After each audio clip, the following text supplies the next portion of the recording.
Greetings and welcome to it. My name is CHEALEX MPANZA the Great, the 035 NES show champion. I am a proudly rejected son, accepted by the heavens. Hence, I am the son of the Most High God. I am the street graduate. I represent the street, and not just the street, but the street kids, because I am the father to the fatherless child. And thank you so much for joining us once again on this beautiful podcast called The Great African Storyteller, where we celebrate all the great heroes mastering as Africa that has done amazing in shaping and also growing the industry of storytelling. And today we do have one of the giants in the industry of South Africa. But before I introduce my guest, let me say big shout out to our great sponsors and partners, Mimosa Moments. Everybody needs a Mimosa Moments. Make sure that you watch the whole episode to get the whole info at the end. And also big shout out to Ndozi's Buy and Bry, the best chisanyama in town. Hence, we make sure that our guests also get to taste that beautiful chisanyama and get to, with Mimosa Moments. And let's go straight to the great, incredible guest that I have today. This man that I have today was born in MAHIKENG.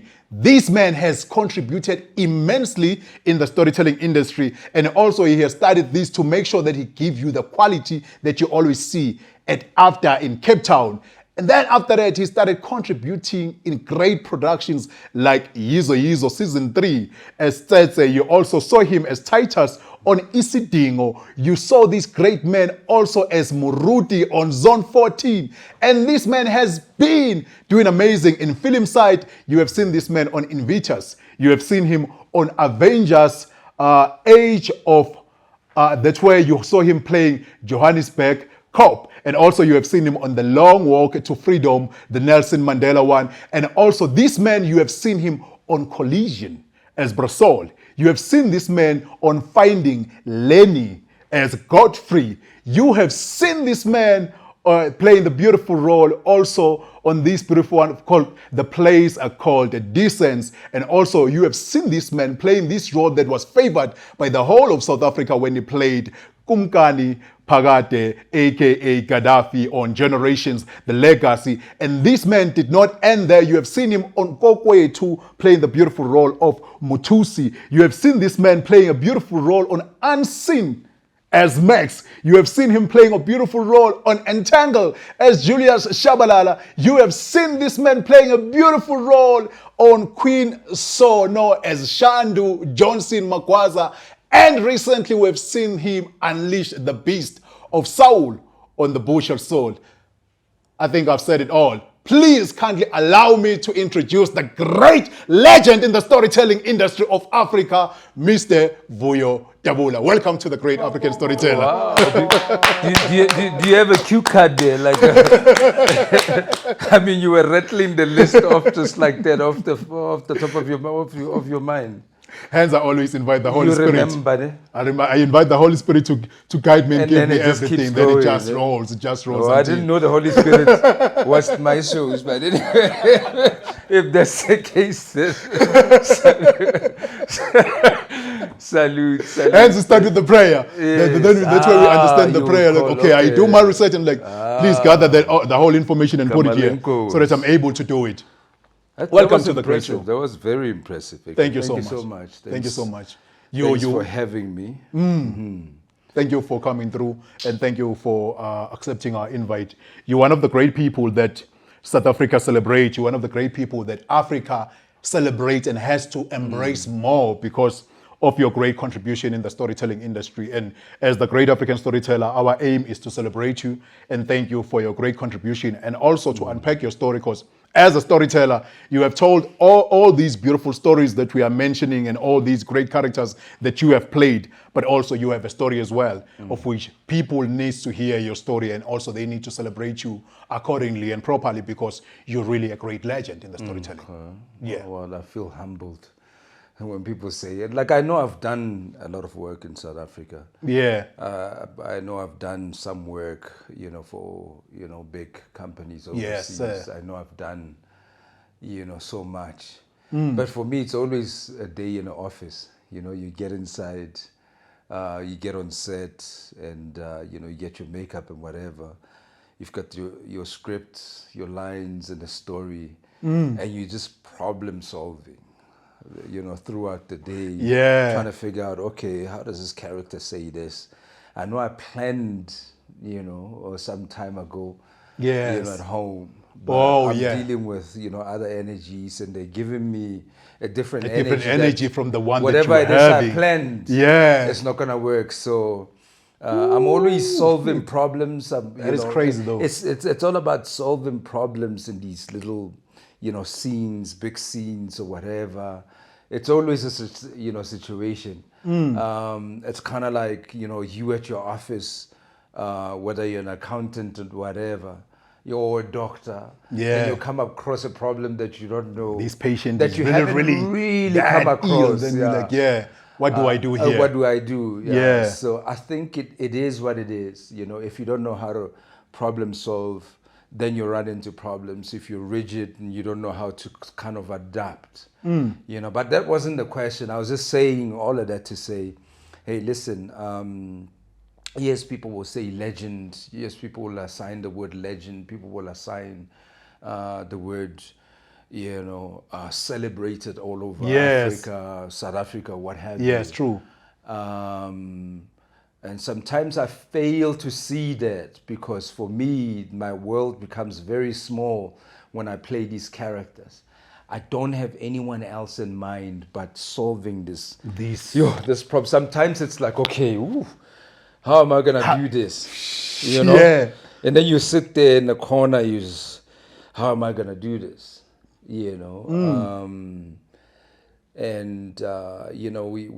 I appreciate the fact that it works out and I'm protected a lot of the times. Yes, sir. I appreciate the fact that, things work out. And when, it's an ensemble, other people bring in whatever energy that they bring, I bring whatever energy that I bring. Yes, sir. But, we are able to kind of, work something out. Together, yes. Work something out. In the end, it works, And also, again, it's always, people who are willing to come in, other actors who are able to come in and give, and be generous with, with their acting. So it's not about them, it's about the scene. It's about what we're trying to do. It's about the story. How do we make sure that it comes out beautiful? Exactly. A lot of people are like that, but some people kind of, they have to shine. And now, just in asking, because when I'm hearing you speaking like this, now, how do you balance when now you have possibly a new actor on scene, even actress, on the same scene with you, and also because you are a legend who has been involved in the storytelling and also doing amazing and all these great characters that we are mentioning. How do you balance that to make sure that it also becomes beautiful without intimidating the actor because they still new, and also without making them feel possibly undermined as well? In that sense, how do you balance that as someone who's also well experienced? People are people. You don't know where people come from, but the most important thing, like I said, it's always about the story. It's not about the fame. You know what I mean? It's not about who's saying what about that's power. me. Yeah, that's it's power. not about the fame. It's not about who's saying what about me. The celebrations that I'm celebrated, almost all over.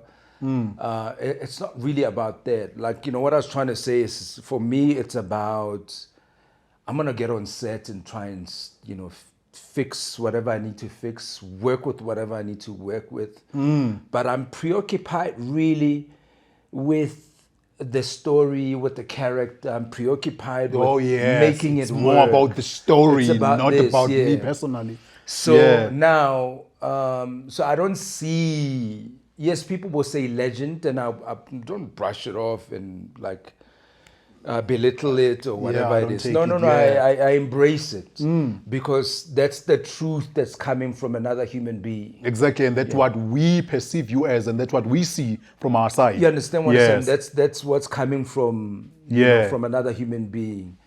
Now, because of my beliefs, I'm not going to turn around and say, but this is just a day at the office. I embrace it, and I'm like, But my truth is, I know that when I go on set, I'm gonna deal with. You remove all I'm that. gonna deal with. Yeah. No, the process itself, I guess, sir. also, besides anything else, it humbles me because it's like, oh my God, yes, I've got experience, but this is a problem that I can't figure out. Yeah. How do I work this out and what have you? So that kind of humbles me as well. But when I meet somebody who's new and who doesn't have experience, Yes, sir. say, what I do is I watch people. Some people are actually quite confident and they prepared and whatever, and they do that thing. And I'm quite happy to, you know what I mean, settle in there and work off their energy. But if somebody I can see, and I saw a lot of that on Generations with like, day actors, people who come in, they're not really a regular cast. They're gonna be there for 2 weeks or maybe a day or two, whatever. Yeah, those supporting roles. Yes. I had a lot of people come back to me actually because of the certain things that I did. I had a lot of people come to me and say, "Thank you. You actually made the day easier for me. You made it simple for me." Because when a person walks in.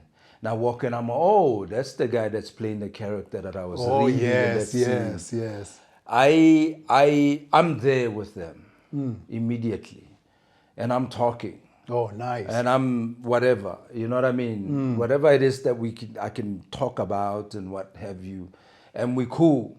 Some of them are not necessarily from here; they're like from other countries and whatever. And there's no animosity. It's this actor who needs, so that there's two things. I think there's more than that. Yeah. The importance of the story and the projects that's been shooting. There's directors, producers, writers, everybody involved. Yes, sir. It cannot be about me. Now, I have to intimidate, you know what I'm saying? So obviously now I am loyal to what the group is trying to do, the ensemble, the directors. Yes. Here's the story. Also a helping hand. Yeah, like to accomplish. what's the issue here? The story is here. We need to make it work. Now we can't have this person now unable to do their parts in the ensemble, in the group, in telling this particular story. Yes, sir. So if they're a problem because I did not make them I did not make them comfortable, then I'm part of the problem. So you're no longer solving, and I'm not solving anything. Yeah, I'm part of the problem. I cannot be part of the problem. It is not my natural thing to become part of the problem. I instinctively, naturally just want this to work because I love storytelling.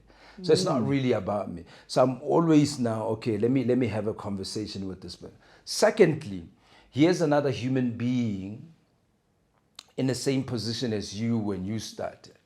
Ooh, yeah. Yeah, here's another human being. And listen, I may have never met you before, but I know that you belong to a family, you belong to a group, you belong to a clan, you belong to a mother or sister or a brother, the same way that I have these people. True. You understand what I'm saying? So I'm gonna I'm gonna treat my people, my real brother, a certain way. But then when I meet you, I treat you different. Different, like, oh yes. But you and my brother are the same in that you belong to a family. True talk. You understand? You are a brother to someone. True talk. You understand what I'm saying? I hear you. So if your brother treats you a certain way, who am I now to come and treat you a differently and in a way that I would what's feel wrong badly. with your brother? What's wrong with everybody? Yeah. So I see, for me, I don't know, I hope it makes sense. When I look at another human being, I see something that I know back home. Oh, which so is my family. With your family. I mirror that. Yes, If it's a sister, whatever, I mirror that. If it's a woman, I have women in my family. That's I humanity. have women in and my that's family. What should be Why celebrated would I as well. treat now these other women differently? Yeah. Who do I think I am? Like, what's wrong? You have a Are sister, those so other people they lesser? look like your Are sister the as other well. people lesser than my family? I've already decided in my heart that these are people are lesser. if I do not see you as I see my own brother and my, you understand what I'm saying? Yes, sir. I don't know if that makes sense. It does a lot. Yeah. It does a lot, and Yeah. hence I'm saying that you have strong humanity, which is something that as Africans, that's where we started. It That's got who we lost are. along the way, but that's who we are. Exactly, that's who we are. That ground us as Africans to say we do have Ubuntu, and that's what we have. And most of us are humanitarians that cares about people, and that's the culture that we were raised in. It's, you know, we were raised in it because it's very innate. It's very, I mean, we come out of where we come from already with it. Exactly. You know, you cannot explain a history of a people subjugated and treated unfairly and turned into slaves and whatever. And look at us now. Yeah. Do you see wars with black people killing other races who put them through whatever it is? Naturally, historically, that's who we are. Peace and respect. That is true. Yes. That is true. Yes. That is true. And another beauty about us that sometimes we don't even focus on, but I know that it's something that we will get to notice most of the time. When Africans get to meet, the first thing they do is call each other brothers. Yeah. Regardless Yeah. whether I know you brothers or either sister, Yeah. regardless whether I know you, hey, my sister, are you good? Hey, my brother, are you good? Yeah. And that just shows how we were Yeah. raised, that anyone is a brother to me. How do you, exactly. That's how it made me, I get it. Now Yeah, you get it. Now. exactly. How do we address older men? It's my father. How do you address them in Zulu? How do you address Baba. them? Yes. But when you meet, you know, other races, they feel uncomfortable if you start doing that. It's crazy when you're saying that, because I'm sorry, I mean, I stand to be corrected. Experience that, Yeah. because now I have this thing of, as long as you are a male figure, Yeah. maybe you are in the same position or maybe a bit older than me, Older, yeah. you are my brother. Yeah. So now, when I find other races and say, my brother, you good, and I will feel like it's not reciprocated like the way I'm used to it. I'm like, so now it has brothers, but with my brothers, it's my brothers. Yes. I don't even get to like anyone that I meet, as Yes. long as they black like me, they will feel like it's necessary that we call each other brothers. Yeah. Yeah. Oh, But in that sense, how do you handle that then? How do I handle? Like now, because us as Africans, we are used to the form of calling each other brothers. Yeah. Now, when you go to other race, how do you handle that now? Because now you have to limit yourself in a way that you're not used to. Yeah, look, I mean, it's just, you know, each to his own. I know where my people come from. I don't know how they. Yeah. So I'm okay. I'm gonna respect, you know, the other guys' thing as well and address them the way they, you know. They feel like it's. They feel like it. Properly for them, yeah. It is a big highlight of who we are. You know what I mean? That's how different we are. That's the fundamental There's of us. something about us that is very deeply spiritual and connected to all things love. When they say the universe is moved by love. By love. I think we express that. There are a lot of things about us that show that there are a lot of things, obviously, that show that we don't have love for ourselves. There's a lot of things that show that for ourselves and therefore for other people who look like us. But, I think that comes from a history of just really being broken down by what we've been as a through. broken nation. Yeah. But we still have that thing that we've just been speaking about. Yeah. I'm going to call you brother, Buduan, or whatever. Exactly. My brother. My brother, Puti Kunja, Nangiapila. It's either recently we just remembered who we are again. Recently you find black brothers calling each other kings. Yeah. My king, how are you doing? It's coming together. Exactly. It's coming together. We're now recognizing and realizing that this is who we are, and we don't have to run away from it. That we need to embrace it and try to grow it so that we nurture the young ones as well. Absolutely. They need to find that already running, So now you're talking about this beauty that we have as Africans. Now it makes me to want to take it back to at home now. I remember when I saw you on the NFTAs. You even when you went on stage, you even spoke about how your mother raised you, very strong woman, and also you paid it a great tribute to your father. So now that makes me to want to understand how you were raised at home with your siblings as well, and also trying to just to get that tree that grew you to have these greatness and the African and the kindness that you have right now with life. Look, I think, you know, with my parents, they were both kind of, what's the word? Conservative. Yeah. So my folk were conservative. Yeah. I remember you couldn't walk out, you know, with your T-shirt out. There's certain words you can't say that are acceptable, and really you can even say them inside a classroom. And they know no that. one is going to be bothered or offended. But in my yard with my father, there's certain words that you could not say. They're acceptable in the Tswana language, you know, like maho. I could not say maho at home. I have to say mewahaho or something. Oh, it has to be fully You couldn't uttered. say maka, you had to say which is lies. And these things are acceptable, and no one is going to feel uncomfortable if you say that. But there's certain things that we couldn't do because of my father and my mother as well. They were together in this. My father said, you would never hear my mother, kind of, disagreeing or speaking out against that. No, leave the kids or whatever. Oh. She also owned that. They support each other in discipline. They supported, So we grew up like that. And I think innately within their DNA, who they are, they are kind people. They're gentle people. My father, my father was a hard man, you know. He could be gentle. Hard as the African man. Yeah, he could be gentle and cook. I guess so. He could be gentle and, you know, he could cook, like, you know, some of the best tripe you will ever have. And then with pap, and I'm like, whoa. And then turn around and be in a very dangerous situation with a lot of people.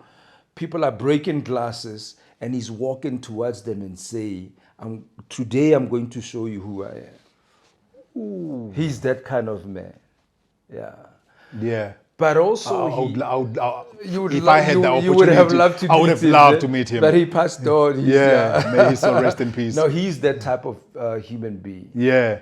You know, there's certain things that make the rest of us squeamish. He was different, you know. But then he could be this gentle. He could be, you know. I could be running from my mother, you know, because she wants to discipline me, and then run towards him. And he's a disciplinarian as well. And then he would hug me and he'd be like, you know, just give me whatever. And that sort of thing. Oh, yes. But when it came to... You couldn't just cry at home. Oh, yeah. He will tell you, I will give you a reason for crying. Yeah. Right now. So you have to be organized when you're around him. Like, you know what? I don't have to cry for. I will give you a reason right now. I might get it. Yeah. And then there are other things that, like, you know, I'm not really willing to share on here. But, you know, as we all... Yeah, you can. You know, I'm thinking, you know, you can live long enough to become a villain. Sometimes you can live long enough to become a villain. In the real society? In real society. Damn. You can come out innocent, a good person, and then end up being a villain.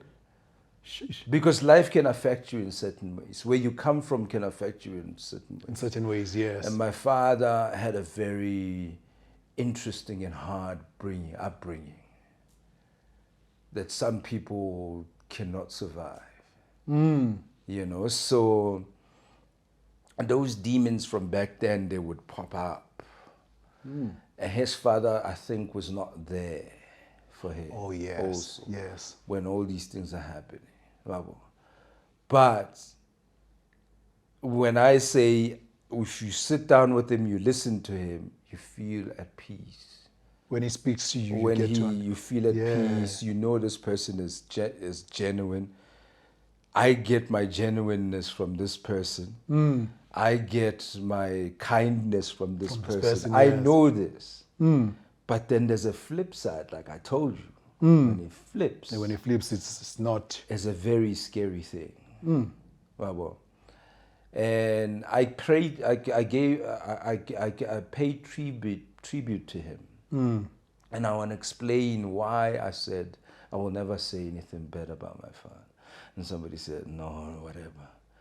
See, for me, if you see the positive in where you come from, that's a beautiful thing. That's what you're saying about yourself. Yeah, that's beauty. That's what you're walking away with. True. And as a 47-year-old man, also, I can't sit here and be like, because I've seen myself from moving from one end to the other. Because I've lived long enough to become from a hero to a villain in life. I'm talking about the mistakes that we all, you know. Yeah, exactly. If I dwell in the bad in my father, then I'm dwelling in the bad in me. Exactly, because if I dwell in the positivity that came from him and everything that made him great, then I'm choosing to remember that part of me that makes me great. You know, I hear you. My and mother, that's beauty. That's beauty. a real thing. That's beauty, because I think there's another writer who was saying that as human beings, in order for us to do great, we need to focus on our strength, not on our weaknesses. Because exactly right now, you choose to celebrate the positivity than the negativity. And that also gives you and also armed you to be better than to focus on the bad side. Because when you focus on the bad side, it also exposes the bad side on you as well. I don't want to be thinking about the bad sides that's in me that I may have inherited, whatever. You know, when I think about how good the side of him is, for me, it's like, Jesus, that's who I am. And those are amazing qualities. Yeah. Those are amazing qualities, you know. As for my mother, you know, it's true. She has been through a lot. You know, she has fought through so much to keep, you know, 4 children and take care of them alone. All the way when the father was gone. And when he passed on, she was there, and she rallied us, and we buried him. And she was there at the funeral. She was always there. That's still taking care of you. That's a person that, you know, that I came into the world through. True. You know, so I think, you know, sometimes you might, this guy is, why is he not retaliating? Why is he not? But that's not within social media or whatever. So I have in the past, because I was just like really, but for me, I just feel like I come from like a place of kindness. You know, I come from a place of, so I can't help it. You know, I was brought into this world by these people who are genuinely this way. And besides that, they were very deliberate and very detailed in making sure that their principles are passed on.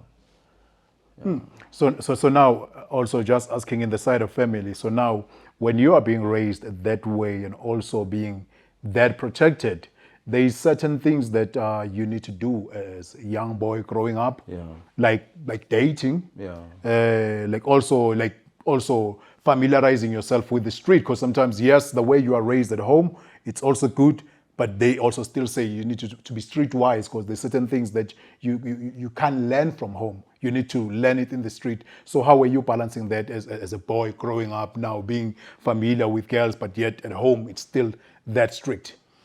Look, I mean, it wasn't easy for me at all. I mean, for a very long time, you know, I didn't, you know, I didn't have a girlfriend because that would have been. I started very late. Yeah. Oh yes. Started very late. I think in my 20s, early 20s. Yeah. Yeah, Some they would people I regard that see as now, very late, people yeah. start. Yeah, they would regard that. Yeah, comparatively to what's happening now. I think I started a bit late, but when I check what is happening right now, I'm like, whoa, this is way too early now. 20 at 21, but then after that it just kind of slowed down because I Yeah. wasn't really a ladies man, and I didn't really, there's certain people who have a knack for that sort of thing. Oh, yes, But when yes. for me, I'm like, There's too much energy. I don't know, Yeah. never know what to say. Yeah. And the streets, I mean, the best I could do was just go and play outside, with the other guys. Soccer. Yes. But I had a curfew. I mean, if I see the sun is beginning to go down, then I move Back on to the because house. I know. Yeah. There's a disciplinarian there who can be quite intense. So If I you don't come wanna- out at a certain time, yeah. And even after he left, my mother still had that. And he had already, Yeah. it was already in me. I'm gonna respect the elder. So even I couldn't leave the yard before I asked. Oh yeah. Can I go and play? And sometimes it's a no. And you still have to. I can't open the fridge and take anything. I have to ask first. I'm like almost, trying, getting permission to do almost everything. everything. Yeah. Yeah. I would, yeah. Now I'm just now looking at what you're saying. It is crazy and also beautiful, but now I'm trying to balance both things that you just said right now. You being raised that way, that you need to ask for everything.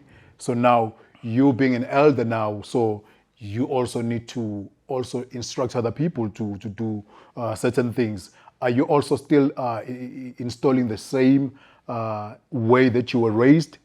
And also another question that I was having, when you just said right now to say you started a bit late in terms of even dating and what so on. So now you became the person that you are. And most ladies started appreciating you. Yeah. And I'm quite sure even your DMs went crazy. And even when they see you in the street. So now you being this person who said, I started this thing late and I'm not even about them. Now, how do you handle them at a later stage where now it's not even about you saying the right words. They are saying the right words to you to say, hey, bro, see me now. So can you imagine now, just because it's not my thing, I'm uneasy about it, does not necessarily mean, nah. Obviously, I want to engage, but I don't know how to engage. So now they're engaging with Now you they now. are engaging. Yeah, like, hey, please So take me. So I mean, it's quite a deep thing. It's quite a thing, because I think with men also we equate, these things with power and strength. Yeah, it goes with You power. understand what I'm saying? True talk. Like if what's in Zulu, Kenya, what is it? Like what they accept you as a but they accept you as a partner.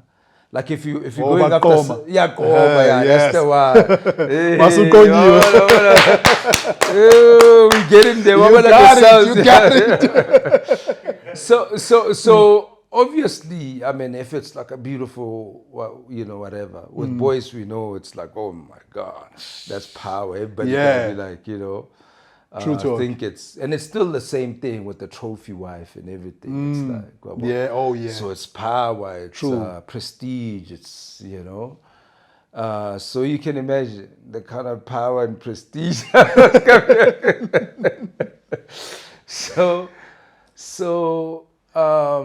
at the same time, I had been raised a certain way, but, at the end of the day, and then when you move from mentors at home that raise you, now you are here. you need to move on to.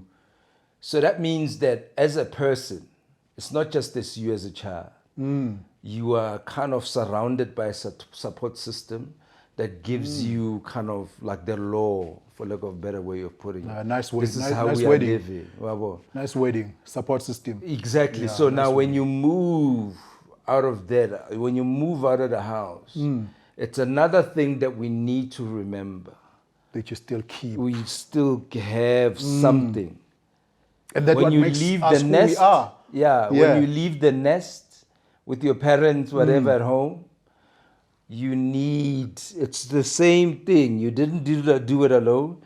It's the same thing even now. here as well. People of like-minded ideas and ways to keep those principles and to not to enforce them, but to kind of live them out together and you know what I mean, support each other within there.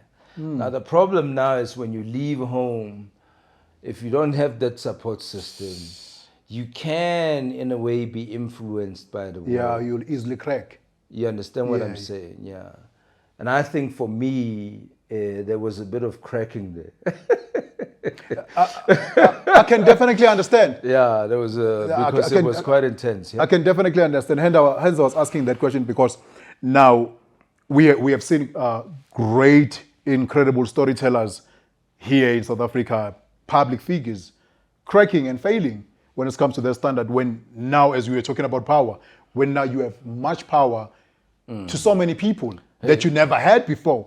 Even when you meet them, you're like, hey, there's too much power that I have now. Hey, listen, you know, some people walk into another level of power having known power from somewhere. I didn't know power. Yeah. I didn't know power.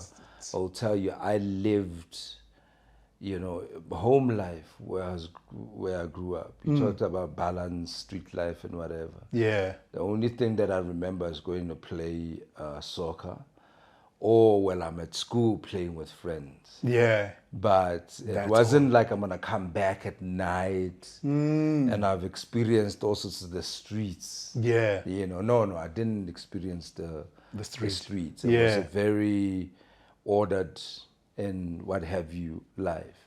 And when I'm in the house, I am also a loner.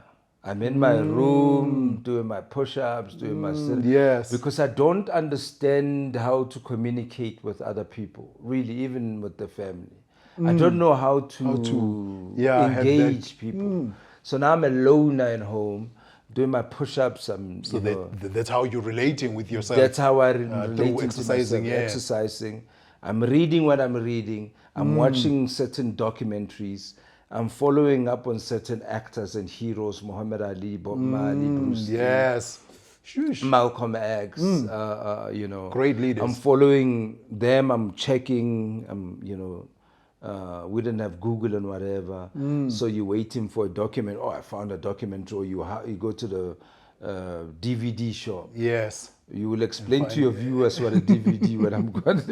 I'm quite sure they know DVD, it. yeah. There are people who know it. Yeah, those who doesn't know it, they will Google it. They will go, they will Google, There's Google now. So I would watch and I'd find a documentary, I'd find a great movie, and I would watch so many movies a day. Like I'd hire 3 movies and I'm watching. Yes. I'd attend them and then possibly come back with 3 that. more Okay, yes. and just watch movies.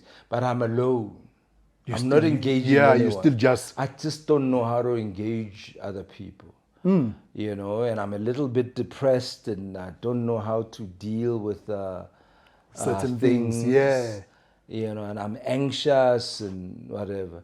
So engaging people and being with family, for me, felt like extra sensory overload. Yes, yes. Because I'm feeling these things and then I'm in my bedroom, push-ups, sit-ups, and then when they are gone to sleep, I go, now it's my turn, now watch these movies. During the day when people are doing whatever it is, if I'm not at school, even after school, I'm watching these films and I'm watching these documentaries, you know. So, you know, clearly I'm not a street smart. Yeah.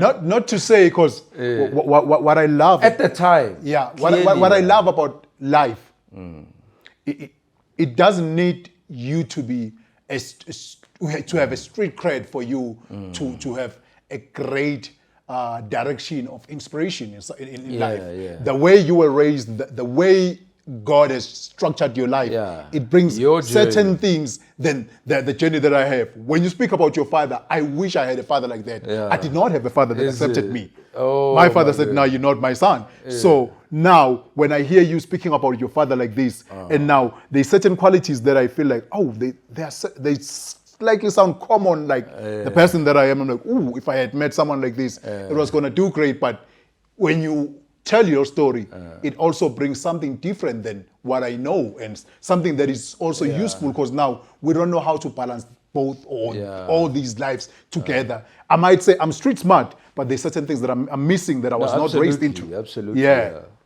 So that's what happens.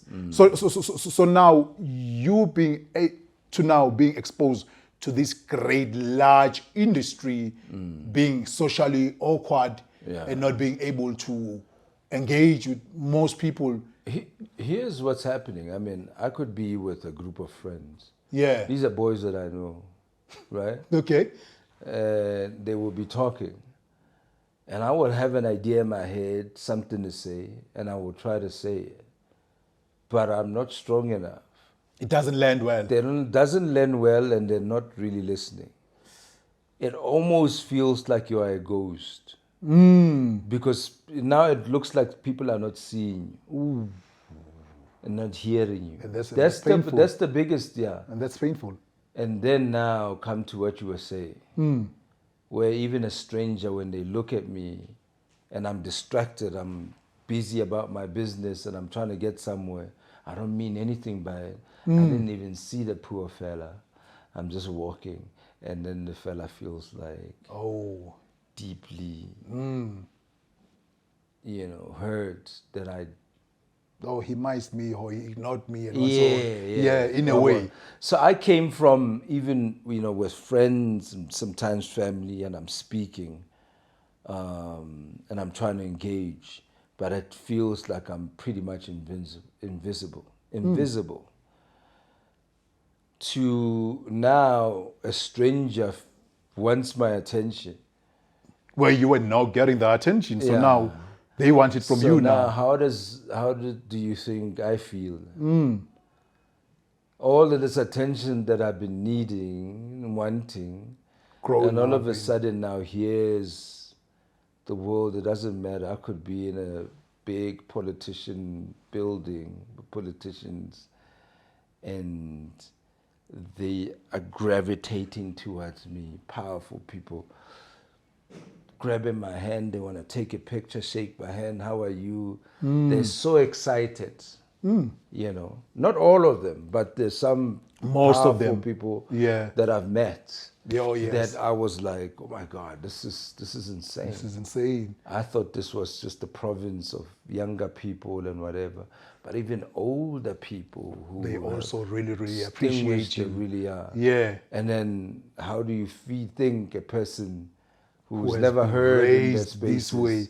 Yeah. and now everybody wants to hear what they have to say. It's crazy how life operates. Certain things that you get to miss and feel like there are a gap in your life, they are later also something that are to construct you and build you. Something that were used to destroy you. You were crying because you did not have, or you were a loner and staying on your own, sometimes even feeling depressed because it seems like no one sees you. But you are made for the greater stage where everyone has to see you now. Everybody sees me, and then it's like, yo, that's a trip. I've been wanting this all my That's life. a Now when trip. it comes in a million. It's a They're like, trip, so how do I handle this? Because I'm not used to it again. Yeah. But that's exactly what you have been praying for or even wishing to have. Now you have it, but it's been doubled or been tripled now. You see, personally as an individual, Yes. that's what I wanted. I want a person to look at me the way you're looking at me, you're listening. Yes. And you're like, okay, what is he going to say? That you matter as a man. Yes. Personally, that's how far it goes. Yes. Wabo. Now, what happened was, it just happened on another level for a different reason. It's no longer the reason that you It's wanted. not really. It's for something else. But at the same time, the insecurities that I had from the beginning about this acceptance and being listened to man, now, you know, they're being kind of massaged or I hear whatever. you. It's Yeah. like, now I'm like, okay, all right, okay.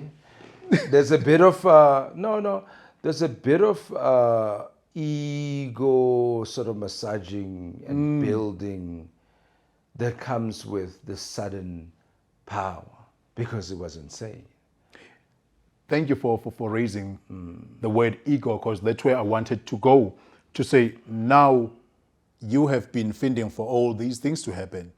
Now they're happening, but for not the same reason. So now how do you balance the boy who was feeling this pain when now you have grown up? Because sometimes it even happens to most people, even especially the black society, that maybe they used to take me, they used to undermine me. When I get my things, I want to show off to them to say, see where I am right now. I used to think that I'm not gonna be something big. And I do it to show off to them. So now at the later stage where now you see yourself in this side, how do you balance that, not to do things just because you want to show off to people, and also maybe paying a revenge that the young boy needed to pay the revenge for? Yeah. If anything, you know, if anyone out there has felt like, oh, this guy, man, was not a nice guy and whatever, it was because I was not having a good day or a good month. It was just, I was going through something hectic. And I will tell you, there's a lot that we as actors and human beings in different fields of work go through. True. Yeah. Very true. Right? Yeah. And then you cannot give off good energy because you are stressing, you're in a very difficult time, right? That's the only reason anybody has ever. But most of the time when people find that I'm different, people get surprised. They expect the arrogance and whatever from the character. Yeah. And then also it's a good question coming from you that, you know, the effects of the attention now coming from where I come from, that shy, socially... Yes, or socially awkward. Socially awkward, yes. Sort of background. How do I balance? I just simply know how it feels. And I don't want you to feel... To go through that now. No. I just know how it feels. Ooh. Now there's power. Yeah, I just know how it feels. That's being able to exercise your power. Yeah. Yeah, because as we're talking about power, other people, it gets to their head so much that they even fail to even recognize themselves. Because now and there's beauty in what you were saying in the beginning when you said, when we call you a legend, you recognize it, you embrace it, but at the same time, it's not really up into your head. You don't even feel it that much, because other people, they take all these praises that people give you. You are an incredible, great storyteller. That is period. That's why, that's how I can prove to you. Yeah. Some people say, oh no, I'm not a celebrity and whatever. But now I can prove to you that I don't feel and look at myself as a celebrity. I really just want to go to work and solve and go through this process and shoot a good film or series and perform authentically with other characters and whatever. That's as far as it goes. When I leave, I forget. And then people say, hey, Gaddafi. Sometimes I'm like, okay. Hey, you know. Or I will say, like, hey, Gaddafi. And then I will say, Vuyo Dabula, with a smile. How are you? Because there's a thing to it. I know that there's a whole excitement about this. You understand me before I even finish. Yeah. There's a whole excitement to it. Yes. There's a whole appreciation to it. I get that. But I hold my name very important. Very highly. Yeah. And you can't go to America, they're interviewing you, Obore Gaddafi. You have to be Vuyo Dabula. Yes, you're not that person. That's a character that you play. You have to say Vuyo Dabula because Vuyo Dabula did not just do Gaddafi. Vuyo Dabula has done so many other things. Other things, yes. Yeah. Yes. Wow. Then you can say he played Gaddafi, he played this, he played that, he played this, and played that, and played that. And also you can't just say, hey, you can't say, hey, Gaddafi. Wow. Because again, coming back to who we are as African, Ubuntu or But Gaddafi exactly. It can't be an uncle just, or whatever. Exactly. Yeah. Exactly. So as now African, it has I've to. noticed that the excitement and everything and the acceptance that, hey, we will always remember you without questioning that saying. We will always remember you as, without questioning that saying. That it gets in the way of a lot of who we are as African. It gets in the way of, me as a thespian, as an actor who has done so many other things. Yes. So when you approach me, if you really love me, then it's about, this guy has done so much, Buffett. Exactly. Tandile more on generations, yeah. Yes. I have no problems with that. But the most important thing is the name that was given by certain people who brought me here into this world. And without guidance and principles that they taught me, the experiences that I've learned, you would never get what you are getting now. Yeah. I hear you. Yeah. And I think... So remember them and then honor them as well. I think the beauty of it right now, and I'm happy that we're having a podcast like this, I think what happened prior is the fact that people really did not pay much attention to think that somehow they idolize what you do on TV way too much to the point that they forget that you have an actual life. They think you are that. And somehow even when they meet you in person, hence you'd find other people doing certain things because they can't really comprehend what they sing right now because, this person is a star. So now even the booty, because it's them, then masumboni, he's an elder to me, so I can never go and say, hey, Gaddafi kunjani, kumele kube nobhuti phakathi. So that thing again, it has never been able to balance. And now when we are able to really sit down with you and now have a conversation, then people start to pay attention to say, igama lakho ubhuti Vuyo. And listen, I'm not fighting with you. Yeah. Igama lakho Vuyo, yes. Yeah. And when I tell you my name is Vuyo Dabula, I'm not fighting you. I'm giving you a chance. I'm introducing myself. Exactly. And then when you introduce yourself. So now when I'm introducing myself and you're still saying Gaddafi, then you don't really... Yeah, you don't really recognize and see who I am, truly personally who I am. You're not interested. Now the question is, why are you not interested? Ooh, yeah. Why are you not interested in us meeting? Why is it just... It's about very that. interesting, yeah. It is. It's a very interesting. Why is that so important? To me, you meeting men to men or me meeting men to woman. Yeah. Whatever. Yes. Why is it so not important? I think, this is not me having a straight answer, but I don't know how TV had to get that much power. Because now you can find that there are people who are doing amazing in their positions, but this power that this little box comes with, it has different, even confuse the viewers and the people who love and appreciate what you do to a point that they cannot really comprehend it because it has been given that much power to it that sometimes that really when they meet you, that in their mind they don't see you as who you are. They just sing that. And again, this is the person that has seen you possibly when you were on Generation as Gaddafi. They seen you all these seasons that you were playing. They see you Monday to Friday, and some they even catch the omnibus. So it's more like your family.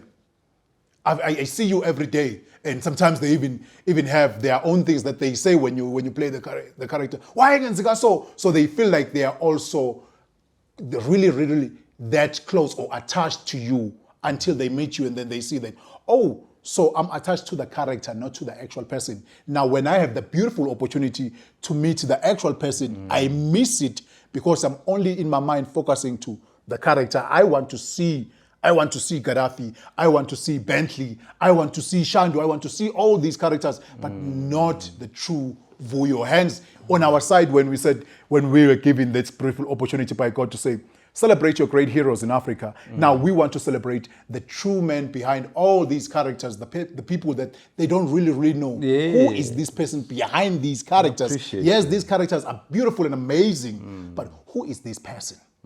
So that now, when they meet you, now I'm sure when they see the episode, they will find a way to approach you now, because they say, oh, so if I come with this name, sometimes I might not get really that attention. If I come with this name and then he introduced himself this way and I still don't get it, I still push this way, I'm not really paying attention to the man that he is. And it goes a long way, in a way that it sounds like, so now when they're not paying attention, when you say Vuyo Dabula, they still say Gaddafi, it still goes back to a younger you, that boy who was not being listened to.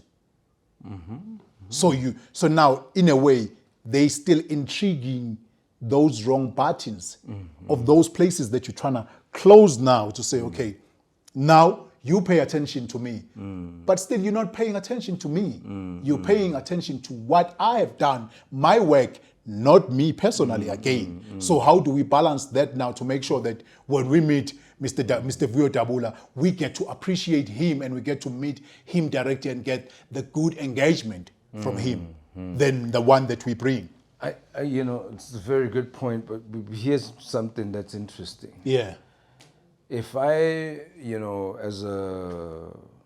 I consider myself because of different backgrounds in terms of ethnicity. Zulu, Xhosa, Tswana, and then, Baka, Yes. my 11. Yeah. Sorry, I don't have the 11s.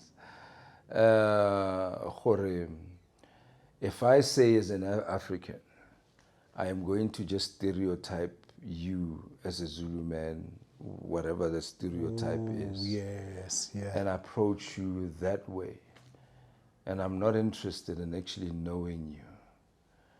Where am I going if there's 100 or thousands of us thinking that same way about ourselves? It's crazy. So maybe it's an innate thing with us where we are not willing to go beyond what we have already been fed. Yes, we've been fed Gaddafi and what have you, but there isn't that natural desire to come to me and say, want to meet, hey, I know that guy we shaile. How Gaddafi shaile. Wow. Are we perhaps in a way shallow in that we are only just willing to accept a Gaddafi, or we are willing to say, but I'm curious about this guy. About this guy, And yeah. this guy, I loved what he does, my goodness. How does it do? And like this guy, Exactly. okay, let me now engage him. Vuyo Dabula, I want to know this guy. How can he do this? How does he do this? How does he do this? Like what you did with And then the Five Fingers Masalis. Yeah, It like gets I to be like, enjoyed it. Yeah. damn, how it's a beautiful role, Tao. How does it do this? This is amazing. Yeah. So it also intrigues those questions to say, I want to sit down with this person this and get to actor. understand it better. To understand, yeah. So it seems that we have this natural thing to just not probe or want to know. We're sitting with the stereotypes. I understand. I don't know why that's the case. I'm having this idea And I'm always in my mind. open, Yeah. sorry to cut Yes, you. no, you can And continue. I'm always open to say, okay, let's talk. Let's engage. Let's engage with people from different Backgrounds, backgrounds yes. and geographical backgrounds. you know, ethnicity and what have you. You know what I'm thinking, Mr. Vuyo? I think because, and I stand to be corrected, I think because when it comes to TV and what so on, and the great work that you guys do as storytellers, we were firstly flooded more by international work that people were absolutely. sure Yeah, that we're not going to meet all these people. I remember, yeah. So we're not even going to pay much attention to something outside of what they do, but we just see them as the people that we idolize on TV.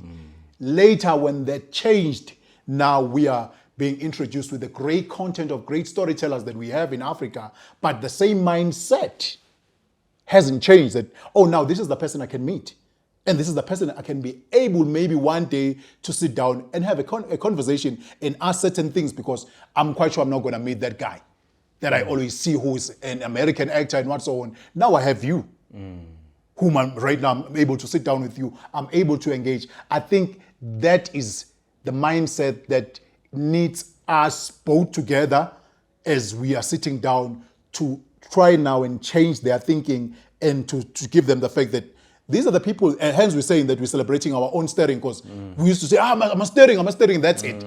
But now, I do have a stirring, Salah Africa, but do you celebrate this great stirring? Do you know him as the way you need to know him, or do you pay attention to the man behind all these characters? Now, when we start installing that and start celebrating them, then they see, oh, in my hood, when they see me with you, and not even to say it's a flex, no, but in them, like, oh, so it's possible that you can meet someone of that structure, of that level. Or No, can be able. So yeah. then it needs to calm down, and hence we need to, when we're having these conversations, and start digging more to understand the person. Then when they see you, they get to say, oh, finally, we get to understand. And now finally, oh, I understand why that person, when I try to approach him, he gave me a different behavior, or a different, it was because I came the wrong way. It was not that I approached them best. Yeah, no, it's you know, hopefully that will spark those questions within themselves. They will introspect and think, maybe, I approached this person wrongly. Maybe, I didn't consider certain things about this person. I just jumped in. Yes, I'm excited to see them, but perhaps I was a bit selfish in my excitement and did not consider him as a human being. Because sometimes, how I don't teach you. You're acting up. Even he would never respond. And it's but because now maybe, it's based on where I am in their pedestal. Yes. But it's now I am not on that pedestal. When I meet you, I treat you like a human being, like Mujita and whatever. Exactly. Because some people are treated as second-rate citizens, or smaller, or not important. It happens. So you put that And importance in it. Yes. When we remember, we said that now when I see another dude, He's a brother. I think I have a brother as well. How would I feel if somebody treated them the way now I'm treating them? Yeah. Oh, yes. You know what I mean? So I can't do that. I have to be cognizant of that. And I know that my brother or my sister would be deeply offended by whatever treatment. True. Then now, why do I want to do this? Because they're not.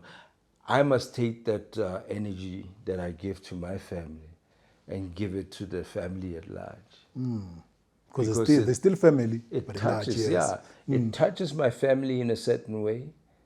Therefore, it's going to touch the larger family in a certain way, yes. Perhaps maybe it will spread, and then the hurts of the past will kind of dim down. Because remember, we were just given hugs over the Rainbow Nation. And that's it. Yeah. There was nothing, there was never conversation. There was PR. You understand that? Victims were asked to forgive the victimizers or the oppressors. Victimizers without any retribution. And education that was taken away by apartheid deliberately to dehumanize and what have you, yes. we still had to pay for it. Why True. did we have to pay for it? It was supposed to be free. True talk. Because it was taken. Yeah. Exactly. Yeah. Please allow me to take the conversation back to storytelling now. Because the reason why we celebrate you is because of your contribution in the storytelling industry. Now, was your introduction to storytelling, or even the interest to storytelling, coming from or inspired by you being a loner? Or how do you got to be introduced and get to love this storytelling? Perhaps, I identified a lot with, maybe a lot of the characters there, the silent, deadly type, the underdog. There's always an underdog, who's been bullied and what have you. And they rise, So maybe they told me a lot of those, people who are downtrodden, and they decide to stand up and take their power. Masculinity and what have you, your Sylvester Stallone, strong physically, and then he goes out there and confronts the bad guys. Your Bruce Lee, and I got to learn a lot about Bruce Lee, where he comes from, and who he is as a man. Who he is as a man. Yeah. So these things, But having said that, it was before I can conceptualize these things that we just spoke about. Because when I decided to be a storyteller, it comes from a very young, as far as I can remember. Yeah. Okay. As far as I can remember, I'm 5 or something. And I'm looking at this TV. That comes naturally, yeah. I'm looking at this TV, I'm like, this is so familiar. This is so... Hence the setup is like this. Yeah. To say this is storytelling, watching, this is home. I'm watching. The setup of home, yes. And that's, I guess, watching all these movies over and over again. Yeah. And when you decided to take it seriously and say, now I want to go and equip myself and I want to go to AFDA and study this, how did you come up to that conclusion? And also the family side now, how are they accepting this, that this is your gift? Look, there wasn't any issue there. Yeah. I guess maybe they could tell, this one is weird. This is his, And it's crazy you saying that word. He's talking to himself all the time. He's by himself all the time. But maybe this is the thing. There's too much power to what you just said right now. Well, too much talking to yourself a lot. Yeah. And that's what usually storytellers do. Yeah. So I talk to myself. And I think, at the end of the day, there was like, at least he's trying something. But I think even them, they kind of, especially my mother, it would have been my mother. I can't speak for everybody. Yeah. But I think it would have been for my mother, who was like, nah, this one must just go there. Yes. And then you went there, and how was your experience in now getting to be introduced or getting the opportunities now, or trying to find a way, even a breakthrough in this industry? How were you navigating the industry now? Because you came here in Johannesburg, now you are around, now also being introduced, started being in Cape Town where you're studying, right? No, Johannesburg. Oh, it was Johannesburg, okay. So Johannesburg is the first one. Yes. Yeah, I'm like, I started like really acting a very, very long time ago. Maybe, can't remember, man. Yeah. But it was like, a long time ago. And that's when AFDA kind of started their thing in Johannesburg. It was quite small. Yeah. People will remember. I remember when it started, it was very small. few classes, you know, you could walk anywhere. So now I've seen the campus here in Johannesburg. It's quite big. Yeah, it's really huge now. You know. Yeah. So I went there, and I think because of my conservative upbringing, and you know, kids from artists who are kids who are artists were coming from different backgrounds and what have you. Some environments, those kids as artists, they may have been influenced by that environment, and that environment is very liberal, and people are not afraid to say certain things. They're not afraid to wear certain things and just express themselves in a certain way. So I think for me it was a huge cultural shock, you know, and you know, we managed to sort of absorb whatever we needed to absorb there. Yeah. I mean, you know, I first tried after I wanted to be a filmmaker. So I felt like I'm a storyteller. I can actually put things from together, from behind, and it's a strange thing. They said this guy doesn't seem to know what he wants. That was the crit. That's what they said. That was given to my brother. Ooh. And I was like, wow. So I wasn't taken that year. Next year I decided, no, but you know, let me go try again, but as an actor. Maybe that's what they meant. You know? Oh, yes. So I get there, and I'm sure you can do both now, but at the time, like I said, it was when it was really, really that. Right at the beginning, yeah. So I do a little bit of a scene for Dion Opperman at the time. He was head of the acting. So I'm sitting there, I think I did like a thing of a soldier who had been from war and he's maimed, is not do too good, and he's just telling a story. Wow. Then he sat there over the table, I sat there, and then I just went into this monologue, but then not necessarily the monologue, but the character. His experiences and his gloom and his darkness, and I sat there. So that's all that was talking while he was sitting there, and then I started speaking, but speaking from within. Yeah, not the technique of speaking monologue, but the technique of speaking, but from within, with the emotions of So I finished the monologue. I'm thinking, they're gonna tell me I'm confused again. Then he walks up to me, shakes my hand, and he says, "You've got something here, right here. Yeah, I'm gonna help you. I'm gonna help you get it out." Yeah. Wow. And then that's when they accepted me as an actor. Wow, that's amazing. Now, when you were done, I don't know if, because I saw that there was something that you shot. I don't know if it's still, is it the Soldiers of the Rock? Soldiers of the First we did Braveheart. No, First Heart. Oh, we did First Heart, where I play a gangster, Xolile Shabalala. She's doing a whole bunch of other stuff on Netflix and everywhere now.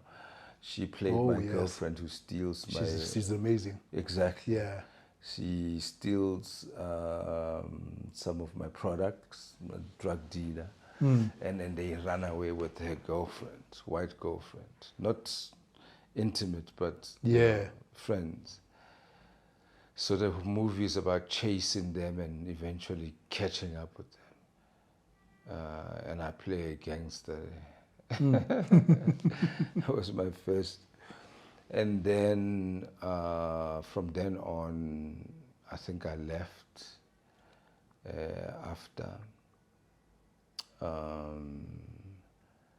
And somebody wrote a script called Soldiers of the Rock, coincidentally. But let just hold that thought. Okay. So they looked and looked for the character From within. who's coincidentally called Vuyo. And somebody in a meeting just jumped, hey, but hold on, we've got a Vuyo. Why don't we call him? So they grabbed me and, you know, I went to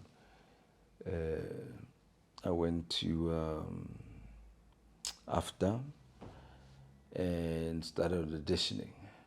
But it was the longest audition process that I had experienced. So they called you because they thought you were fitting, but still you had to go through the audition process. Yeah, look, I mean, Vuyo is not the only thing that makes me fit, I guess. It's just kind of uncanny, Vuyo. But yes, still they have to see me against other actresses and whatnot, and how I interpret. So it's like they call you, yes. Yes. They think that you have the potential. They think, you know, this guy. Could be. But let's see how he interprets the whole Yes. material, the dialogue and whatever, the storyline. And then I think I was there for like 2 months just auditioning. And that's the longest I've ever had. That's too long. At some stage I called my mother and I'm like, these people, or maybe a month, maybe I'm being too dramatic. At some stage I called my mother. Still even a month is still too long. I'm like, yeah, exactly. So I called my mother and I'm like, nah, man, these people don't seem like they know what they're doing. I think it's time for me to come home now. Oh. And then she was like, nah, man, just be patient and see what happens. You don't know, you know. And then I decided not to go. And then I started, you know, just continuing with the auditions. And eventually I got the character. Coincidentally for me, I think that's the movie that Introduced me to the industry. Yeah. Now, when you did Soldiers of the Rock, because it was also coming from the after side. So now, when you are now going out now to handle more auditions and also now being exposed to this industry fully now, how was that experience for you? It was a bit intimidating. Yeah, we can have drinks. Is it? Yeah, we can have it. Do you guys have water though before I have drinks? Yes, my producer can organize that. Schedule 6. Eyes, ne? What do you drink from? From the can or? You can use whatever. Which one? You can use the can, you can use the glass. It's up to you. Oh, you use this? Ne? Yes. Oh, okay, that's fine. You name ice for it? Yes. So, I think, you know, it was intimidating, you know, because I am fresh in the thing, I don't have experience. And I need to assimilate into, you know, the space. But at the same time, there's a deep belief in me that I've been saying that I'm going to be here with these people for a very long time. And so you start auditioning. First of all, Munindi was like, yeah, no, I know you from Soldiers of the Rock. Of course I know you. And then she signed me. And then I can't remember, man, what was my first work. Can't remember. Was it YIZO? Yeah. Yeah, I think so. For TV. YIZO, yes. TV, YIZO 3. Yeah, that's it. It's a fly, yeah, the boxer. And I think that was my first. And I was quite intimidated also because I had a rule, you know, that I would not kiss on screen. Oh, yeah. Because of my religious beliefs. And at the time, so... Oh, at the time, yeah. I didn't... I lost a lot of parts, but what was amazing is I was getting other parts. You know, I wasn't blackballed or anything because of my religion. And then from then on, I just I think from then on, I just, kind of step by step, kind of got comfortable. But then there was a lot of interest.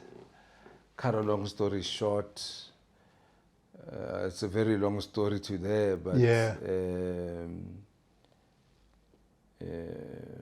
my son was on the way. His mother was pregnant. Yes, sir. And I decided, oh no, listen, if I end up in hell, then I'm sure it's worth it. I'm going to do this now. For this Fully man, now. For the little man, yeah. I can't let him come into a world where he can't do this and this and this. Now wait, just to be correct, because I think I understand you, but when you're talking religious, you're meaning what I saw as people saying that you have left Christianity. Is it about at that the or time, more? Yes. Yeah. It's got something to do with that. Because at the time I was very Christian. I was a staunch one, and I lived by the book. Okay, I hear you. If I tell you that, then it was very intense. I was very loyal. I turned down a lot. There was an audition where I walked in and you could tell everybody was like, we found our guy. Really happy. Yeah. They could see that you are the man that they're looking for. Yeah, yes. but now, but now, I mean, it's like, I have to say, but now I have to say no. Because of certain things that were I know. I can't play against you. I can't play playboy with, as a Christian. I auditioned, funny enough, I mean, not auditioned, I may have. I was introduced to I was introduced to, I'm sorry, I'm taking care of no problem at all. My shoes I need. You need to breathe. Breathe, yeah. Yeah, funny enough, I had actually had some experiences with generations before Gaddafi. Certain characters that they offered I you. felt like, they wanted me to come in to see me for those characters. And some of them, they were like, would he play this? And because of my religious, and I was like, nah. So the day my agent said to them, hey, this guy is coming for audition for Gaddafi, they were like, are you sure? Like, because this is what he's been saying he's against now. Now this one is the one. He is all of those things that you don't believe in for a Christian person, he does there. But because I had decided to kind of do this for, living standards for my son, better living standards, who are still coming, I was like, let me say this, Mr. Vuyo Dabula, and this is not, I'm not preaching. I'm just saying what I feel, as I've explained my experience as well from the street to you as well. Yeah. That it's crazy because other human being will never get to see that or will never get to believe it, that God speaks to the person directly. I know you said, no, in the God side, you know that much, but God speaks to a person directly. In a way, before those rules that you have put for you, we're not going to give you the character that you were looking for, or the character that was really meant and made for you. Was not going to get you, because you were going to get those characters, those more characters, or that character that they were creating to the point that now when they presenting these KUMKANI, Gaddafi, you can no longer play it because you have already appeared playing a different character. Yeah. But now it's, to me, because of the conversation that we always have with God, it still sounds like it was still part of his plan to say, I'm going to turn this one down in this way. Yeah. Then when the time is right, you will, on your side, you'll feel like, I'm being rebellious now. But that's exactly what you're supposed to do now. Because now this is what I have created for you. I've prepared this one for you. And all these characters are not necessarily going to give you what you want. Because even right now, to your career, that's one of the iconic characters that you have played that made people to say, even today, I'm quite sure most of the people, when they see you, they see that. Then before they can see you, they see that character. That's definitely the, you know, what happened. You know, if I remember correctly, the characters that they, you know, I nearly played, they didn't have, That they power. didn't have, So only when he came, and I remember distinctly, I went to a barber shop, and when I'm making this decision, I did like my mohawk. So first time it was like the most adventurous haircut I've ever done. Yeah. So me being a conservative child of the conservative movement, so I did, you know, Mohawk. the mohawk. Yes, sir. And then I thought, okay, call the agent and tell them finally all sanctions have been lifted. Yes, sir. We are doing this now. And says, are you sure? I said, yeah, it is what it is. And then, yeah, so he shopped around, and lo and behold, this whole thing with generations had happened, and now they wanted to build something new, you know, yeah. And then it turns out, okay, let's see him for this character.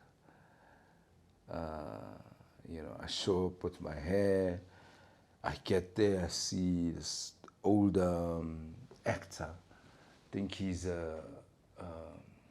within the colored community. Okay. Another guy I respect a lot, not mentioning names. I respect him a lot. He's there as well. You know, everybody's wearing suits. They're black. That was the brief. And I remember thinking, hey, this is interesting. This is intense. I've never really played. You know, I've never really played a gangster before, a hard man. You know, up until then it was YIZO, Pastor Umpile, I think was on 14. 2014, yes. Up until then it was just more just the good guy. You know, like Of course, you were still Washington, choosing them, yes. Like Denzel Washington was a good guy until we got to Training Day, right? Then you started experiencing a So different then side I now. went to Training Day, Gaddafi, and Yes. oh my God, man. I went in there, auditioned, and then I left. I think 2 days later, they, you know, my agent is like, yeah, no, they called. They said, you know, you didn't look interested and whatever. It was just, you know, and I was shocked because whatever I did then, I was like, I'm committing right now. Yeah. Whatever happens, it is what it is. But on my part, I'm gonna commit. I'm doing my best. And yes. then he was like, no, I'm joking, man. They actually loved your work and they want to work with you. I was like, wow. And was Generation at that time the biggest door that has opened for you? By far. You see, that's, it may not necessarily be DSTV. Yes. People who can afford buying fans on Instagram and big numbers or whatever, or with other people who watch and they have access to tweeting and what's tweeting, on. whatever. Yeah. No. The numbers are big on social media. Here's the experience, ne? And I stand to be correct. Yes, sir. We could travel with those people from with the social media network accessibility, Yes. fans and everything. But mostly a bulk of our people who are SABC1, they're not necessarily the people in who my are opinion, active that they're much. not active on that, Wabo. And it's also a different culture, but also, I think, just accessibility. Networks are expensive true. in this year. Yeah. That's true. Why, you know? I have seen that because when we're talking about SABC gets to be watched mostly even in rural areas where the accessibility on those things are not really at that high standard. So, but at the same time, they are able to watch. But the numbers are intense. All right. So, great show on another, station. I don't know what things are like now, because now, maybe the numbers have grown on the other, Yes. broadcasters or what have you. Yes. But in my time, at my peak, it was just, our people, the numbers on SABC 1. Yeah. So now if we catch a bus or plane to Cape Town or Durban or what have you, with the same people with more numbers than I have on Instagram, we get off that bus and it's our people, SABC, that watch. Then you see on the ground. Now on the real surface It now. is no reflection on King. Social media is no real reflection. On the ground, you see. That's where you see the reaction of people now. When Gaddafi comes out, it's like I've got like freaking, sorry the language, African 20 million. African is not the language. 20 million people like shouting and whatever.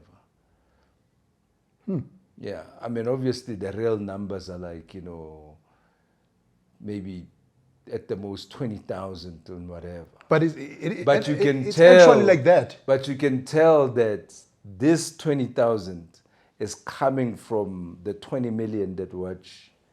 The other guys are not here. Are not here, yes. If everybody came, it would be madness. And that is true. They would need like an army, yeah. That is very true. Yeah. And it's crazy now because you're mentioning the numbers of the socials than the actual reality, and it goes back to what you were saying, that now people are able to buy that and do have it and have the larger numbers, but on your side, you know that the numbers that you have are the people who are really whatever. And if I'm still back, if I was still back at generations and still posting and whatever, I'd be like way too high. Yeah, because now people millions. are getting closer. Now you to, would see. Yeah. Now you would see. Oh my gosh, and those would not be bought. So that's what I mean when. I mean, I'd done other things and people would beat up in Durban. I remember Durban was amazing. I'd travel and then we went to, who was my wife, we went to Durban. Yeah. And then, we're catching taxis and whatnot. Because, the actual taxis. already acted. Yeah, actual taxis. Yeah. We've already acted. I've done YIZO, I've done this. 2014, but yes. it's fine between when you find the next gig. And the shows only play for a certain time. So even if it says SABC, it's not like a reoccurring thing that's like every day. Yes. Right? So you know that, yes, I've acted, but it's not that deep. It's not really. It's not that deep, yeah. So we would travel feel freely. I would travel feel freely. But when I get to Durban, I'm expecting nobody to see me. And I'm like the first person who is like, God, it's a fly. Here, man.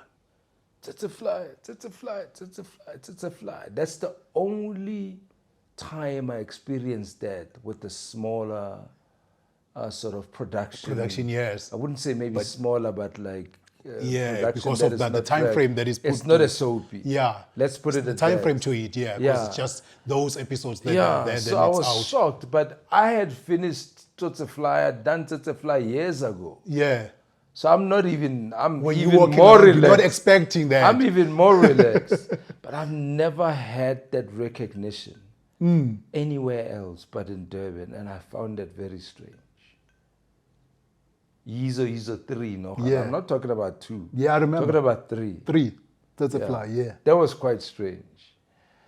No Northwest, no nothing. Durban. And Durban was really, really... Durban. The reason why, I'm not... They'll have to deal with it. The reason why crime affected KZN that much, Durban that much, is because of YIZO.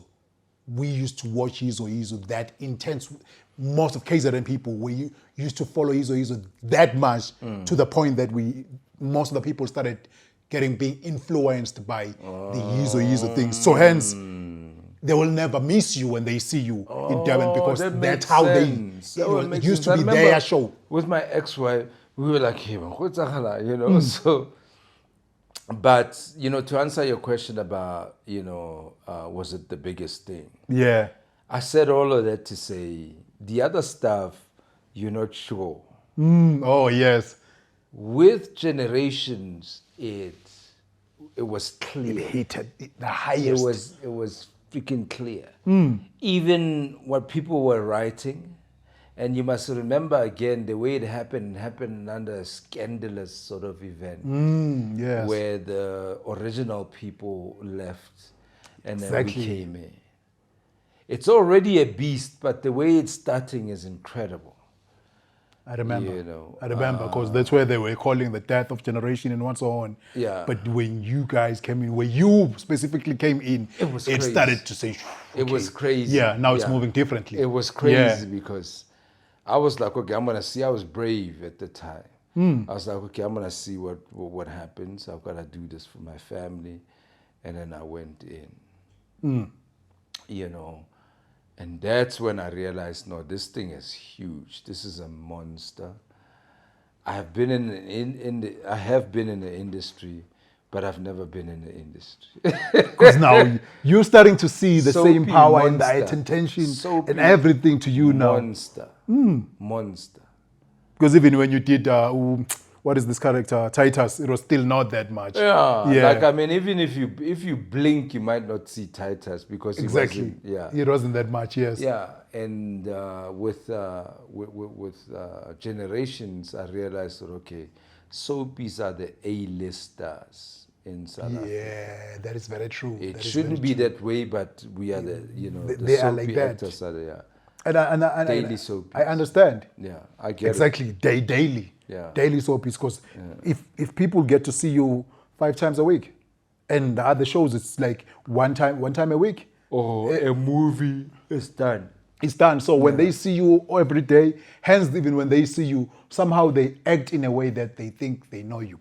Yeah. Because you always here in their screens. 8 o'clock we see you. 8 o'clock we already know. So it somehow think you're part of the family. Exactly. That's where everybody sits down and eats and whatever. And they deal with the perfect time that they're dealing with.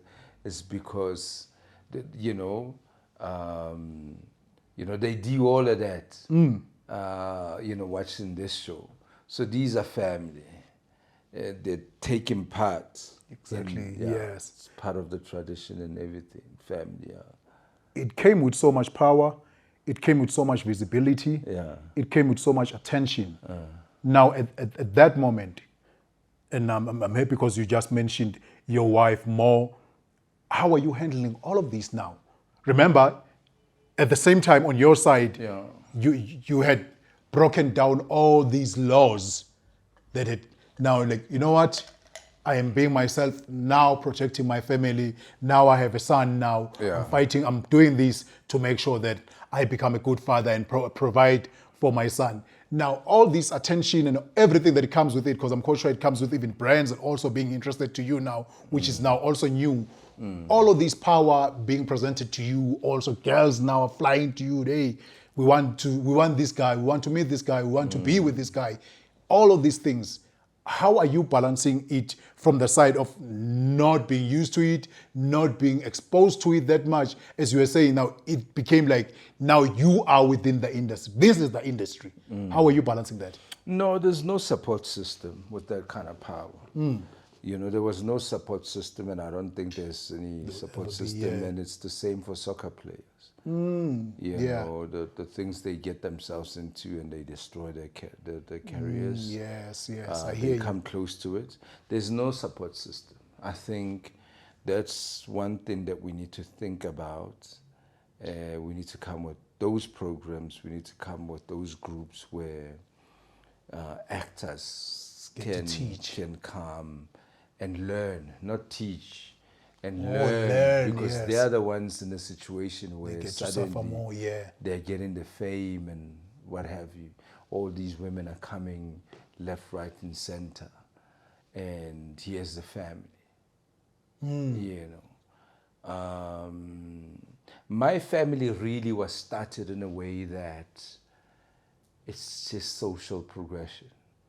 You get this education, and then you get this job, and then you get a wife, and then you know. Okay. And that's the I would say the only marriage counseling that I got. I did do other marriage counselings, but you know, the root of I can tell you not to do crime. But there's a root, there's a reason why you're doing crime.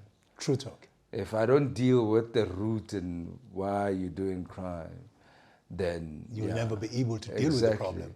They say men are violent against women, there's gender-based violence. And what they say stop. That's as far as the campaign goes. But there's a reason why these men are doing this. They don't go and get the reason They come from a very violent and dehumanizing past in South Africa. Black men right now, they feel disenfranchised. They feel like opportunities are not coming their way. And because of that, where they were, their education was not given.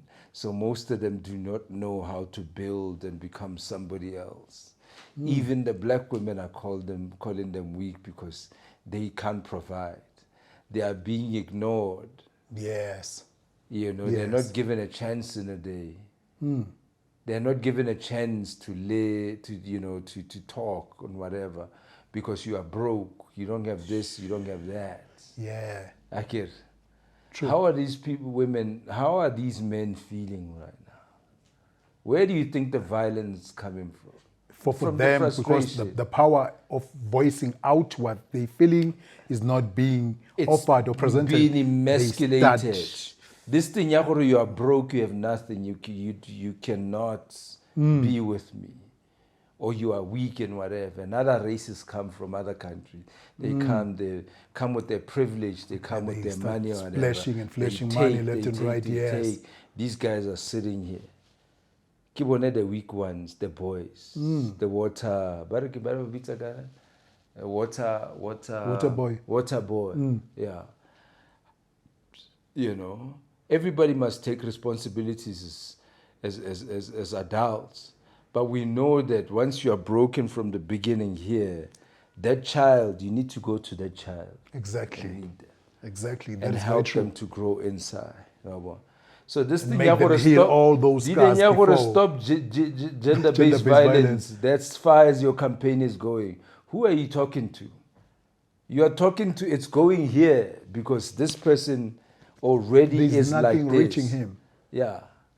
Instead, you need to have a way of getting these people. I'm gonna show my strength. Yeah, I'm gonna show get to understand their story and try to deal with that. Yeah, I'm going to. The last vestige of me showing power is my physicality, because I do not have the power. All other powers has been stripped. Yes, all these other powers have been stripped. I hear you. What are they doing when they walk into your house in apartheid days with your wife and your children there? Who did they call you? They call you a boy. They deny you education. You are going to work menial job and whatever, you never grow. And they do that to your family. And they can take your wife at any time and take her to a prison. And Lord knows what they are doing. As a man, you're drinking, you're imagining all sorts of things that's happening in jail. What are they doing to her right now? What are they doing to her now? And they start affecting you as well. Does it not break you? It does. Being called a boy in front of your boy. So all we are getting at the end of the day is a hug, Rainbow Nation, but we're not dealing with these things, the things that Stephen Bantu Biko was talking about, right? Those things would have been the program to run to death. Films, books, school curriculum, we talk about them. We invite men to talk about these things.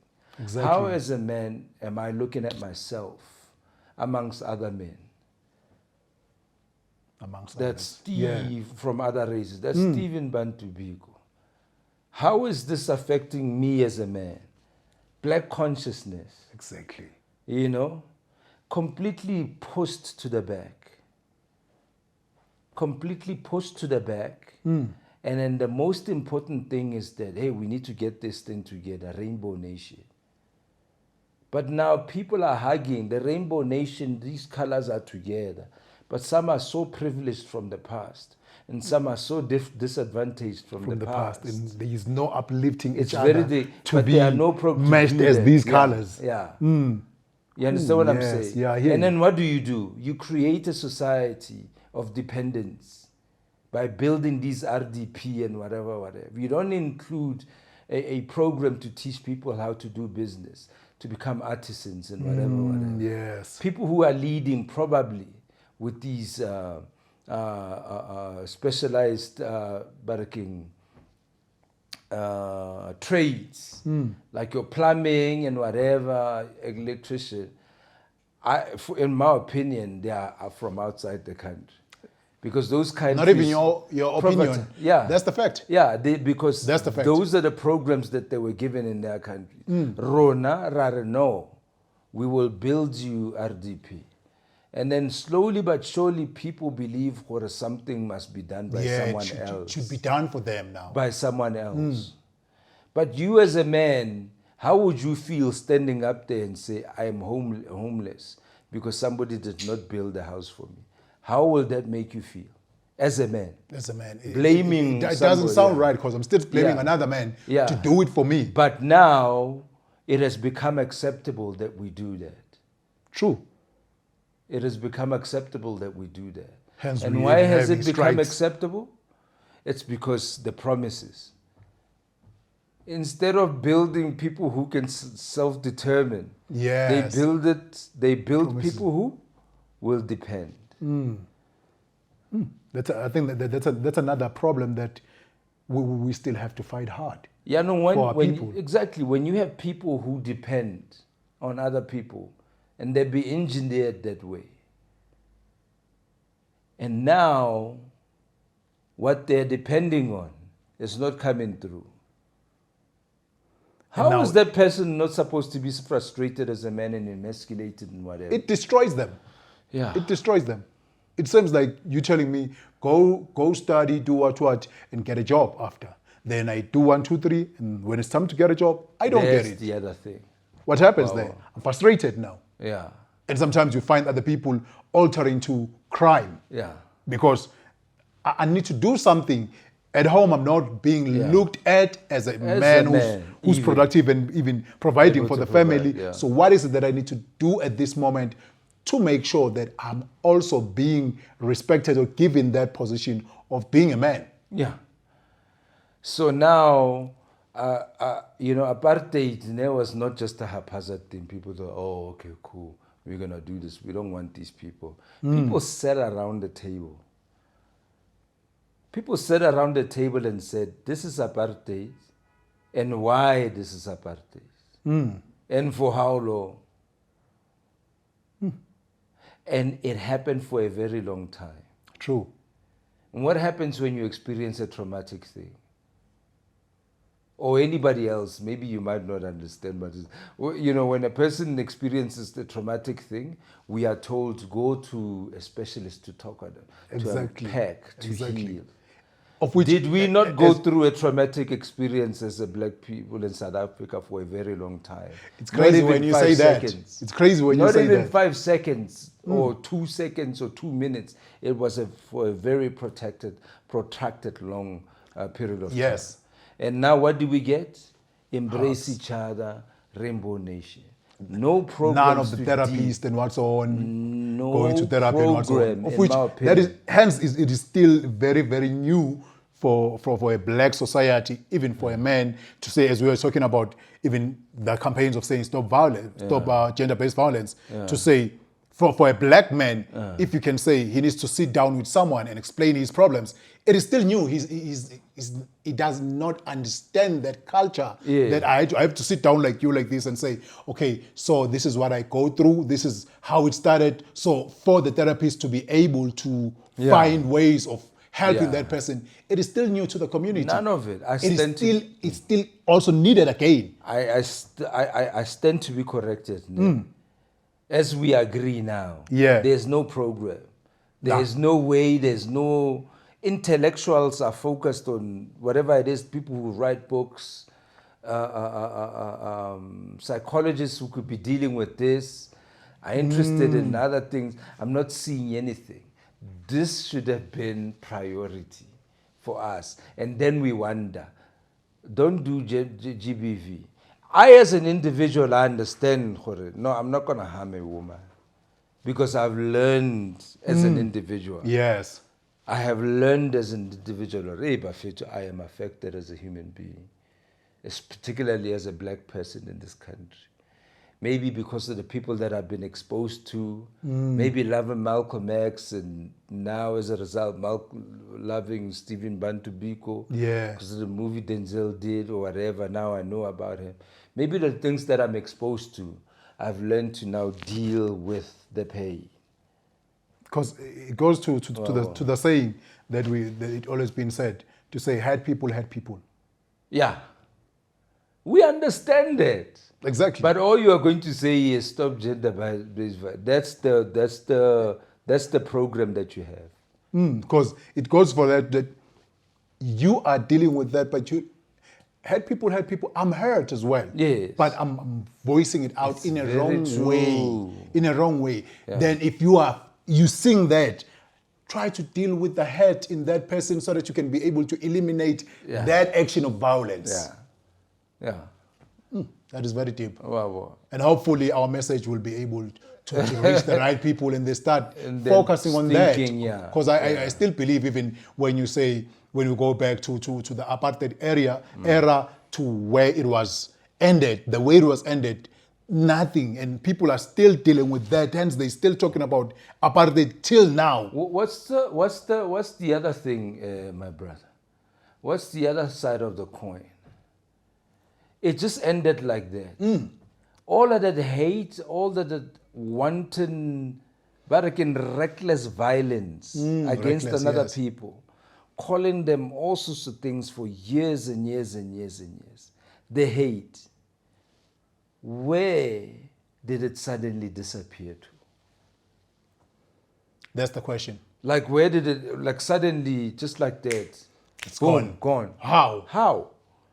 And we know it's not gone. We know it's not gone because of what we're seeing in this predominantly white. When you get to experience when this predominantly white, this thing is here. You know, these universities where it's predominantly, and these areas are with white people, the violence that we've had in these institutions and whatever. We are an angry country that has never really dealt with these problems. These problems. True. I don't know how we got here, but yes. I agree with you, and I'm happy, regardless that we were not going for that, but I think that's what we needed to voice out for a man's perspective, and also for us as the black nation, that we are tiptoeing around the things that are there just to show. It's more like when you're saying, I have a headache.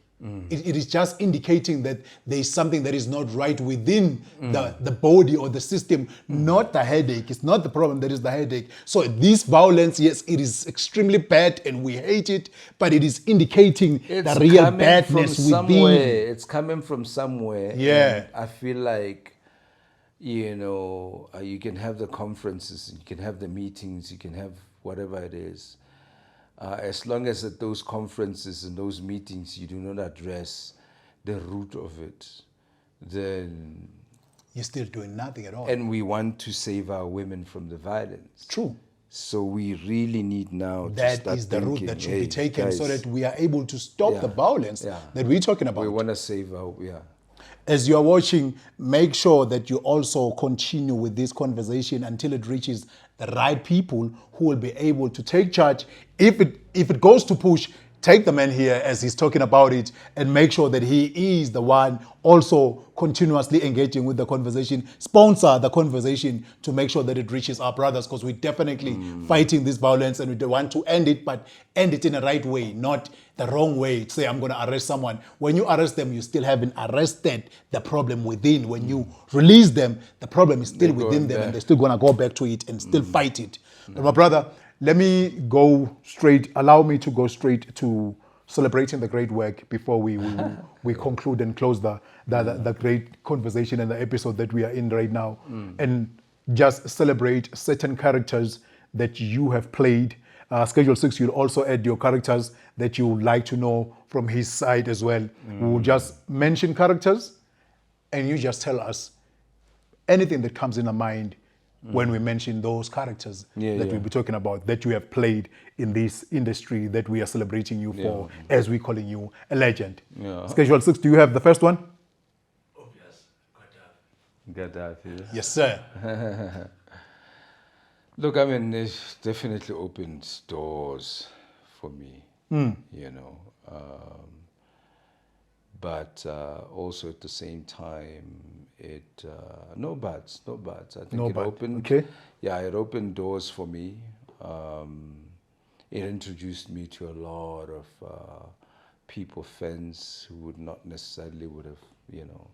I can direct them to other characters now because they're listening. They want to know because of that character, Gaddafi. Yeah. And I've met, like, you know, interesting people, man, different walks of life, people who are great at what they do in different things, you know. And I think, yeah, I mean, it was a challenge at the beginning. There's a way of playing a gangster, you know, in Africa and South Africa. And you know, I'm not from that background, but I noticed the real ones instead of acting. The moment you realize that you have messed with the wrong person, it's too late, because they are not, you won't see who it is. You can't tell, you know, who it is who can really change your life in a very bad way, in a second. Yeah. So they're very quiet and charming, and they do not want to, they want to blend in and they don't want to show off, most of them. True. And they're very quiet and they're gentlemen. And then I thought, okay, you know what, let me take it from there and play it truthfully, you know. And lo and behold, it did work that way. It did. It did. It did magic. Yeah. It did magic. There's a beautiful role that I saw you playing, and I really appreciated it. I appreciated Gaddafi, and there's a whole lot more that I appreciated when I saw you playing Max. Max on Unseen. Unseen was amazing because it was a departure from a powerful character who can exert his power and control his environment, like Gaddafi. Gaddafi can control an environment, he can command, he has power. To play a character who is immersed in worlds and powers that are beyond him, other characters that could control his life, and how vulnerable he is, and how he couldn't sort of influence the world around him. You know, he had to sort of escape it and do things and survive, which is quite different from Gaddafi. I'm sure Gaddafi would have put in like a 500 guns in the streets and said, okay, let's see. You know what I mean? He could have, you know, gotten a politician to put pressure on some of the guys, closed clubs. You know, he could have, you know, if you know, that wife of Max would never have been in trouble with, you know what I mean? Yeah. You know, so it was a different setup for me to experience this helplessness. You know, I do play a gangster in Gaddafi because of my observant nature, looking at people and how they behave and whatever. But really, truly, as a South African man, I identify with Max. I identify with like That millions of helplessness, dollars, the real guys who are helpless and who don't know what's their next move. And they have all these external forces influencing them. Yeah. So it was great to immerse myself in that reality. Yeah. A new one that you just played right now, which you just won an award for, Saul on the Butcher's Soul. How was playing that role? Because you were coming from the recovery after you were shot. Yeah. Look, I had interesting sort of feelings. The first time when I got shot, I felt invincible.